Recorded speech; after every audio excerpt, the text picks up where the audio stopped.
Isso aconteceu há alguns anos, bem no final do 9º ano, na antiga escola onde estudei em Curitiba, o Colégio Estadual José Elias.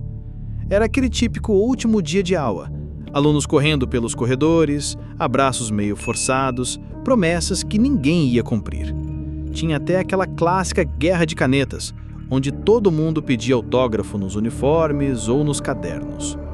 Por causa do número absurdo de alunos, a direção teve a brilhante ideia de recolher os cadernos de recordação no início da manhã e circular entre as salas para que todo mundo pudesse assinar de forma organizada. Só que, como era de se esperar, isso acabou abrindo espaço para zoeira e coisa pior. No fim do dia, quando recebi meu caderno de volta, fui folheando com um sorriso no rosto, lendo aquelas mensagens bobas como "Nunca mude, nos vemos no ensino médio" e "Vai com Deus, guri". Mas então, algo me parou. Entre as últimas páginas, tinha uma assinatura que me deu um arrepio. O nome? Adriano da Silva Nobre. A letra era estranha, meio tremida. A mensagem? Boa sorte. Eu volto logo. Aquilo me travou. Eu não conhecia nenhum Adriano da Silva Nobre. Nunca vi esse nome em chamada nenhuma, nem nos quadros de formandos. A princípio, achei que alguém tinha assinado no lugar de outro ou feito uma brincadeira macabra. Mas depois de reler aquilo mais 5 vezes, algo parecia errado demais. E não só pela mensagem, mas pela caligrafia. Quase como se tivesse sido escrita com raiva. Tentei esquecer, afinal era o último dia. Ia para casa, dormir e deixar esse mistério morrer ali. Só que o problema é que ele não morreu. Pelo contrário, ele bateu na minha porta. Naquela noite, meus pais tinham saído para jantar com os amigos e eu aproveitei para chamar meus 2 melhores amigos, o Lucas e o Kaique, para uma mini despedida. A gente morava num prédio antigo no bairro Água Verde. Nosso apartamento ficava no 4º andar. Era um sábado gelado e perfeito para ficar jogando videogame e comendo besteira até de madrugada. Por volta das 2 da manhã, a gente estava deitado no tapete da sala, meio zonzo de Coca-Cola e salgadinhos, quando ouvimos o barulho de algo batendo na porta de vidro da sacada. Toque, toque, toque. Aquilo fez a gente se sentar na hora. Não dava para ser vento. A sacada era fechada com blindex e, além disso, quem bate de leve em vidro às 2 da manhã? Kaique, como sempre, quis pagar de corajoso e foi ver. Eu e Lucas ficamos atrás dele, de pé, com o coração quase saindo pela boca. Ele puxou levemente a cortina. Tinha alguém ali fora. Um garoto, parado, olhando direto para dentro. Devia ter a nossa idade. Cabelo desgrenhado, olhar vazio. E mesmo com o vidro entre a gente, ele parecia presente, intenso demais, como se estivesse nos esperando. Meu sangue gelou quando ele encostou a mão no vidro e desenhou um N com o dedo, o mesmo tipo de letra do caderno, aquela letra, a do tal Adriano. A gente deu um pulo para trás. Eu fechei as cortinas e gritei com o Kaique, dizendo para ninguém mais abrir nada. Ligamos para o meu pai, que disse que já estavam chegando. Enquanto isso, o garoto continuava ali, agora sentado na varanda, imóvel, como se morasse ali. Quando meus pais finalmente chegaram, o menino tinha sumido. Nem sinal de arrombamento, nem pegadas no chão da sacada, ninguém viu nada. Meus pais acharam que a gente exagerou, que era só a imaginação de adolescente, mas eu sabia. Era ele. Na segunda, minha mãe foi comigo até a escola, para deixar um documento esquecido e aproveitar para conversar com a coordenação. Ela comentou por alto o ocorrido, mencionou o nome Adriano da Silva Nobre. A coordenadora, a dona Jussara, ficou pálida. Disse que conhecia esse nome, ou melhor, achava que conhecia.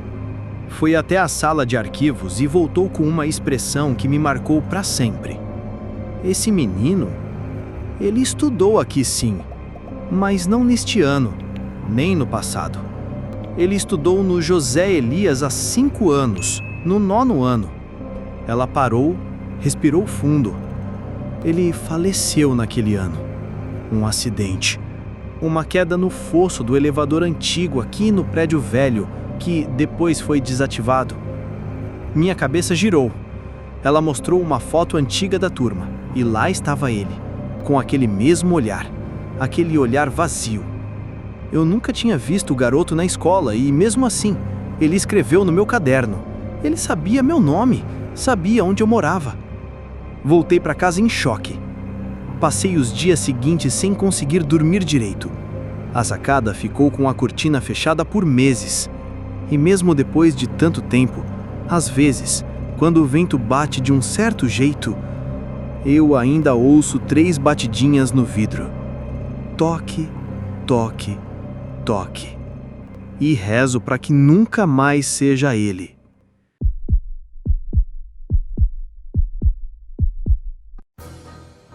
Meu amigo Heitor é completamente desregulado. E quando eu digo isso, não é força de expressão.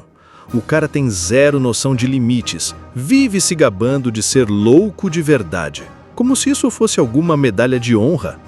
Já se meteu em brigas em balada, com segurança, com motorista de Uber. Teve uma vez que ele quase foi expulso do prédio por ameaçar o zelador com um cabo de vassoura. Mas a história que mais me marcou e me assustou de verdade foi essa. Isso aconteceu no final de 2022, na última sexta-feira do 3º ano do ensino médio. Eu estudava num colégio particular em São Paulo, na Vila Mariana. Era tradição da nossa turma fazer um rolezinho de despedida na Praça do Ciclista. Nada de festa chique, só a galera reunida com bebida barata e músicas tocando do celular. Estávamos em 6 naquele dia. Eu, a Lara, o Vinícius, o Davi, a Cláudia e, claro, o Heitor. Uns já estavam meio bêbados antes mesmo de escurecer. O clima era de comemoração, mas confesso que eu estava mais pro lado da melancolia. O ensino médio tinha acabado, e com ele uma parte da nossa vida também. Por volta das 22 horas, decidimos voltar a pé para a casa do Vinícius, que ficava ali perto. Era só atravessar a Avenida Paulista e descer umas 4 quadras. Mas, como é São Paulo, claro que tinha gente estranha no caminho. A primeira figura apareceu na esquina da rua Álvaro de Carvalho, um cara visivelmente alterado, sem camisa, falando com os próprios dedos como se eles fossem personagens de novela. Até aí, tudo normal para quem já pegou metrô em dia de jogo. Só que o Heitor, em vez de passar reto como todo mundo, resolveu bater boca. Gritou um "Sai da rua, ô verme!", que ecoou no quarteirão inteiro. O cara parou, virou de frente e veio andando na nossa direção. O rosto dele estava todo sujo e ele falava com os dentes cerrados, como se estivesse mastigando alguma coisa invisível. A Cláudia puxou o Heitor e falou: "Deixa o cara, mano, vamos embora." Mas era tarde. O maluco começou a seguir a gente pela calçada, xingando, cuspindo no chão, falando coisas que nem faziam sentido. Algo sobre sangue no concreto e menino de gravata preta. Eu e o Vinícius queríamos mudar de rota, mas o Heitor só ria. Foi aí que a coisa ficou estranha de verdade. Quando dobramos a rua Joaquim Elagênio de Lima, ele parou de nos seguir. Sumiu, como se tivesse evaporado. A gente riu nervoso, achando que tinha acabado por ali. Mas não tinha acabado. Chegamos na casa do Vinícius perto das 23. Ele mora numa casa antiga, com quintal grande e muro alto, daquelas raras de encontrar na região central. O portão de ferro da frente é sempre trancado com um cadeado. Só que naquela noite, ele estava encostado. Nada de cadeado. Nenhum de nós lembrava de ter deixado aberto. "Deve ter sido meu pai", disse o Vinícius, meio desconfiado, mas seguiu em frente. Entramos. Heitor já correu para a geladeira e abriu uma long neck como se tivesse vencido uma batalha. A Lara ficou no sofá vendo TikTok, e eu fui até a cozinha colocar gelo no copo. Foi então que eu ouvi um estalo seco vindo do fundo do quintal. Aquelas casas antigas sempre fazem barulho, mas esse foi diferente. Soou calculado. Chamei o Vinícius e ele foi comigo até os fundos com uma lanterna. Quando apontamos para o lado do galinheiro velho que ninguém mais usava, vimos a porta dos fundos do muro, aberta. Dessa vez, sem dúvidas, ela tinha sido forçada. E aí, bem no meio da escuridão, a gente viu 2 olhos brilhando, parados. O cara estava ali, agachado entre as plantas, olhando direto pra gente. Era o mesmo sujeito da rua, só que agora ele não tremia, nem falava sozinho. Estava parado, observando, com uma corda grossa nas mãos. Vinícius gritou e correu pra dentro. Eu fui atrás. Trancamos todas as portas e janelas. O Heitor achou que era trote e saiu rindo pro quintal, até ver com os próprios olhos. Ele voltou correndo e trancou a porta atrás de si. Passamos a próxima meia hora em silêncio, ouvindo o barulho dos galhos sendo pisados. Ele ainda estava lá fora, nos cercando, nos estudando. Não sei ao certo que horas eram quando ouvi um grito abafado vindo da cozinha. Corri até lá e encontrei o Vinícius no chão, tossindo e se contorcendo. Uma corda estava enrolada no pescoço dele e a janela estava entreaberta. Alguém tinha tentado puxá-lo para fora. Sem pensar, puxei uma faca da gaveta e corri até o quintal com o Heitor, que já estava gritando: "Cadê você, filho da puta?" Ele queria matar alguém. O problema é que esse alguém era bem mais calculista do que parecia. Quando chegamos perto da garagem, Heitor escorregou em algo e caiu.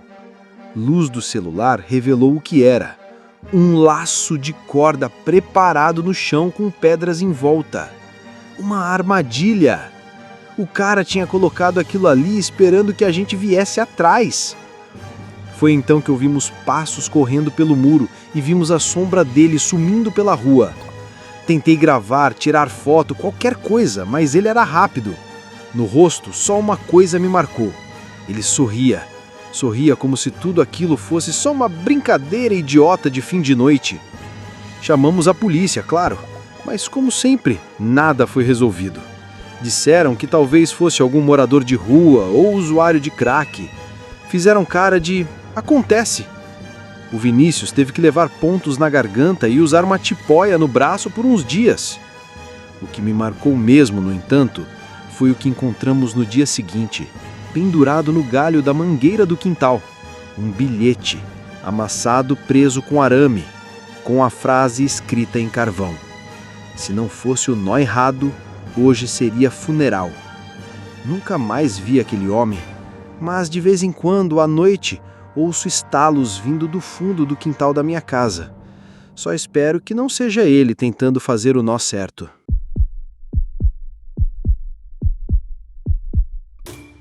Quando eu estava no 8º ano, havia um garoto chamado Levi na minha sala. Para ser sincero, ele era estranho. Não no jeito tímido e reservado, mas num jeito que deixava todo mundo desconfortável. Levi não falava com ninguém. Literalmente. Mesmo quando tentavam incluir ele em algum trabalho ou roda de conversa, ele só encarava em silêncio. A única vez que o vi se comunicar com alguém foi com uma professora, e mesmo assim, com frases curtas, numa voz tão rouca e baixa que parecia vir do fundo da garganta. Ele sempre se sentava no fundo da sala, no canto mais distante da porta, todo dia, sem exceção. E sempre com a mesma roupa: calça jeans rasgada, tênis encardido e um moletom cinza enorme com um capuz sempre cobrindo parte do rosto. Mas o mais esquisito era o que ele fazia no recreio. Ao invés de ficar no pátio como os outros, Levi ia até o muro dos fundos, onde a escola dava para um terreno baldio cheio de mato e entulho.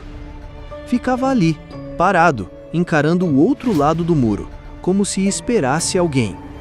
Alguns colegas juravam que já ouviram sussurrando para alguém do outro lado do muro. Outros diziam que ele carregava cadernos rabiscados com símbolos e palavras que ninguém entendia. Eu nunca me aproximei. E mesmo quando ele estava por perto, dava para sentir aquele tipo de silêncio. O que te faz prender a respiração sem perceber. Tudo aconteceu no último dia de aula. Era tradição na escola João Nogueira. Os alunos do 8º e 9º ano trocavam de sala de zoeira, Uma espécie de pegadinha coletiva. Os professores fingiam que não ligavam só para manter a brincadeira viva. Naquela manhã, fui parar na sala 8B, uma das poucas onde Levi também estava. A turma estava toda misturada, alunos que eu nunca tinha visto na vida, colegas de outras séries, bagunça geral. Mas Levi estava diferente. Ele batia o pé sem parar. Ficava olhando de canto de olho, como se procurasse alguém ou esperasse um sinal. A professora Marisa, que dava português, pediu para a gente formar grupos de 4 para preencher um formulário de autoavaliação. Ninguém levou a sério. A sala virou um caos de conversas paralelas e risadas. Mas Levi não se mexeu. Ficou parado, sozinho na carteira dele, e ninguém o chamou para o grupo. Uns 10 minutos depois, a professora se levantou, pegou o telefone fixo da sala e fez uma ligação bem rápida. Eu lembro porque ela virou de costas pra gente, meio como se não quisesse que vissem seu rosto.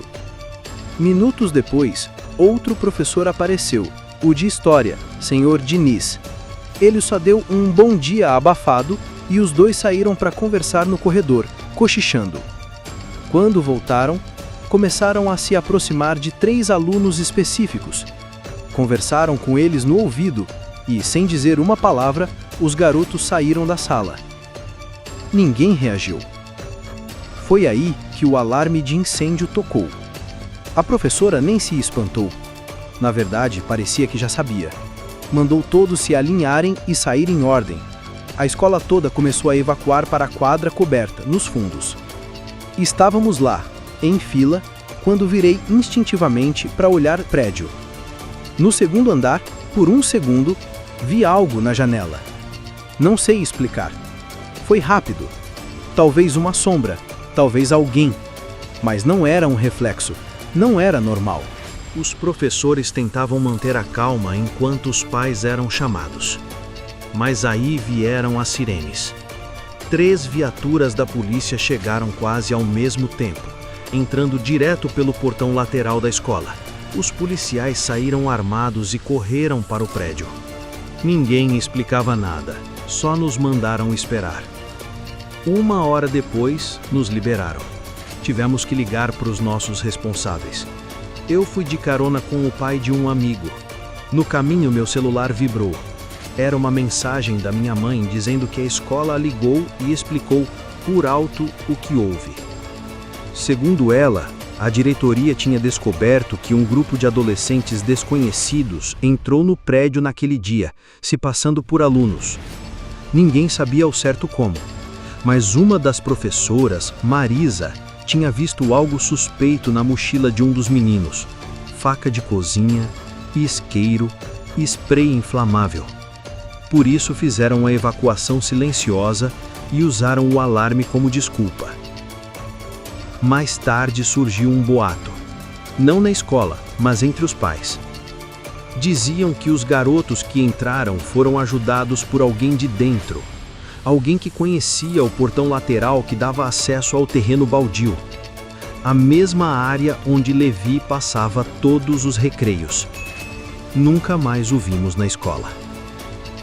No dia seguinte, os muros amanheceram com pichações estranhas, símbolos que nem os professores conseguiam entender. E onde Levi costumava ficar, no muro dos fundos, alguém escreveu com tinta vermelha: "Eu só abri o caminho."